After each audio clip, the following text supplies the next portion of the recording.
নদিয়ার গয়েশপুরে জমে উঠেছে মকর সংক্রান্তি উপলক্ষে পীরের মেলা। আজ মকর সংক্রান্তি, সেই উপলক্ষে বহু বছরের পুরনো জাগ্রত পীরের মেলা জমে উঠেছে। নদিয়ার কল্যাণী থানার অন্তর্গত গয়েশপুর সহ পার্শ্ববর্তী অঞ্চলে বহু মানুষ যোগ দিতে আসেন এই মেলায়।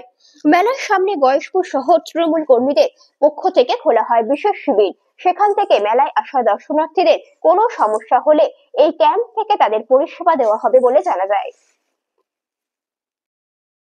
শুধু গয়েশপুর অঞ্চলই না, বাইরের অঞ্চলের মানুষের কাছেও একটা সুনাম রয়েছে। তো এই পীরের মেলা কত বছরের পুরনো? এটা আপনার 250-300 বছর।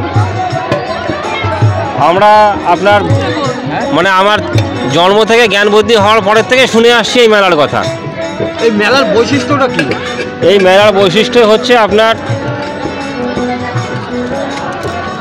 মানুষের এখানে একটা আশা পূরণের জন্য এখানটাতে আসে। দীর্ঘদিনের জন্য একটা মানুষের আশা থাকে মনে, সে একটা আকাঙ্ক্ষা।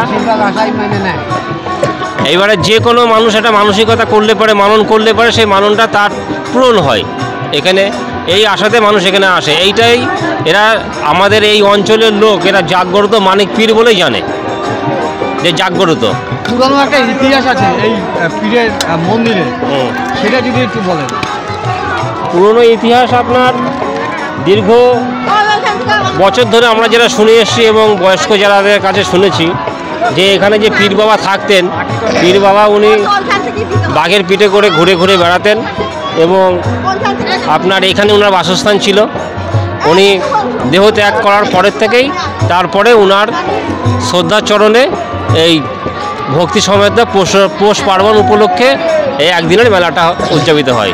বলছি দাদা, একটা প্রশ্ন, যে প্রশ্নটা না করলে নয়, যে কয়েকশো বছর ধরে এই পীরের মেলাটা হয়ে আসছে, অথচ বিভিন্ন জায়গা, বিভিন্ন ধর্মীয় স্থানগুলো তার একটা পরিবর্তন হয়, অর্থাৎ কিন্তু এইখানে কিন্তু একই রকম দেখা যাচ্ছে, এর কিন্তু কোনো পরিবর্তন নেই, হচ্ছে না। কেন? কারণটা কি?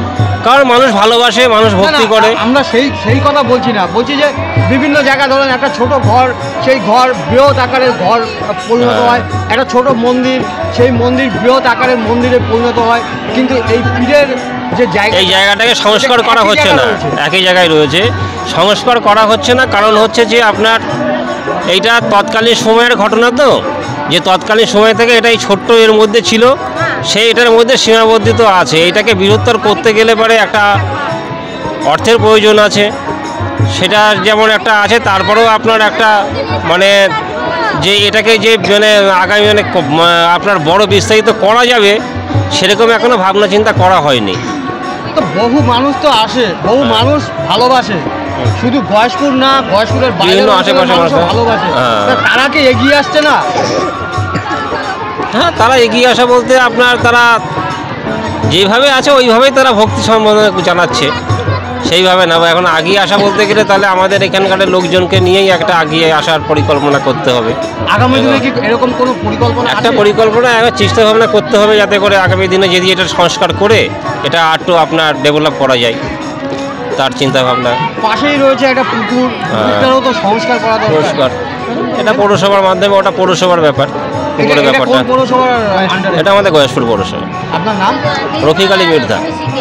আপনি কত বছর ধরে এখানে? আমি আছি ধরেন আপনার 20 বছর। আমার বাবা মারা যাওয়ার পরের থেকে আমি আছি।